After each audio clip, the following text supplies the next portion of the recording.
You know, there's something about the Sylvio series that I can't help but appreciate. While every other horror game throws monsters and jump scares at you, Sylvio is a series that basks in the quiet investigation.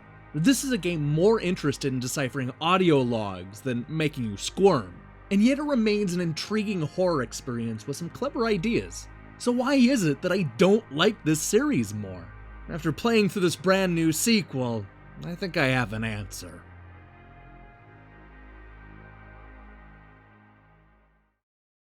This is the continuing story of Juliet Waters, an audio recordist with a penchant for the supernatural. When we last saw her, she was investigating the aftermath of a destroyed amusement park. Now with that behind her, Juliet is on to a new adventure that takes her back to the flooded park in an attempt to find her missing boyfriend. After landing on the island, we cut to black and wake up in a mysterious underground dwelling. The truth is, I kind of assumed this was part of the plan, but later she mentioned something about being kidnapped and fighting for her survival. We're told that there's a nasty storm on the horizon and that the supernatural investigator should make her way back to the lighthouse, but she's not about to listen. Once she's locked into the mystery, there's no holding her back. What we quickly realize is that there's an entire community that has been mysteriously buried under rocks and water.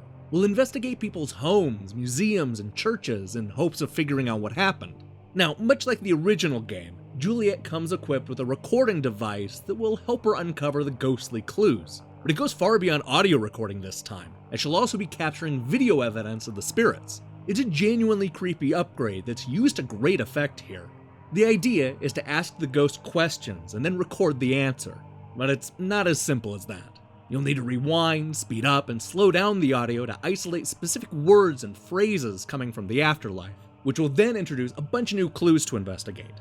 Once you've collected all the pieces of the story and resolved the mystery, you'll get new coordinates that'll take you to the next underground dwelling.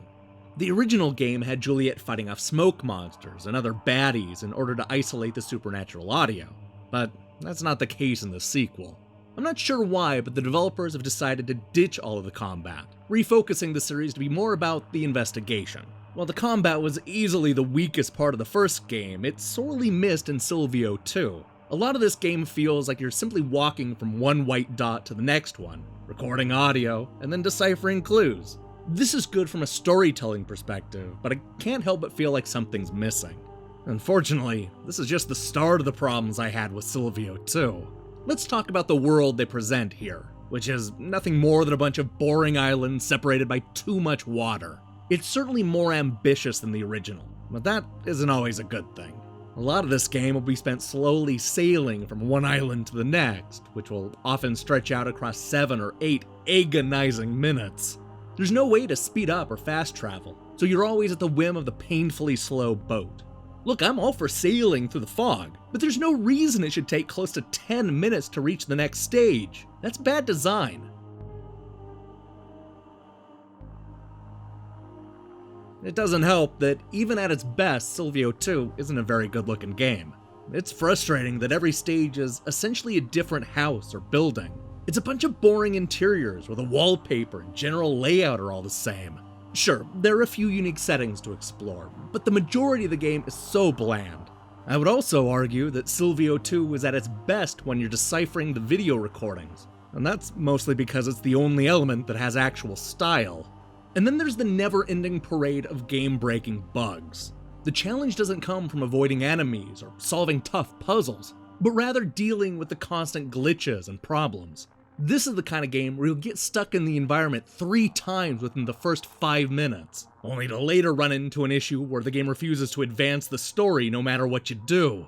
I ended up having to restart the game twice, and even then, I was always a little worried that it was only going to be a matter of time before I ran into another game-breaking bug.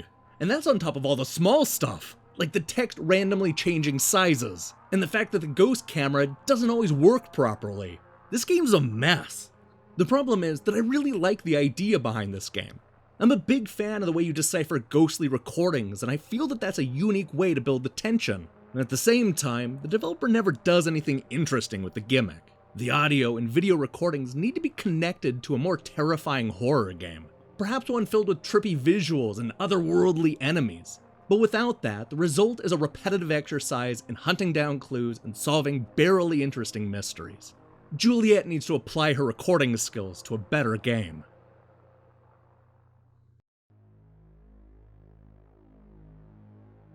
Well, it's not especially scary, and the world they've created isn't all that compelling. I ultimately liked the idea of recording spooky sounds and trying to decipher their meaning. Unfortunately, this concept needs to be injected into a more exciting horror game that isn't plagued with rampant bugs and glitches.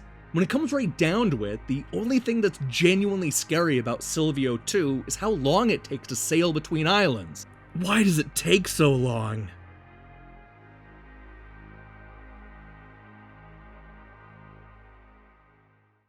Hey, thanks for watching our review. So here's the question of the day. What classic horror series do you want to make a comeback? I know that A Nightmare on Elm Street hasn't exactly been a winning formula on consoles, but I'd love to see somebody take another crack at Freddy. There's so much potential in the different kinds of dreams and kills. Ninja Theory should get on that.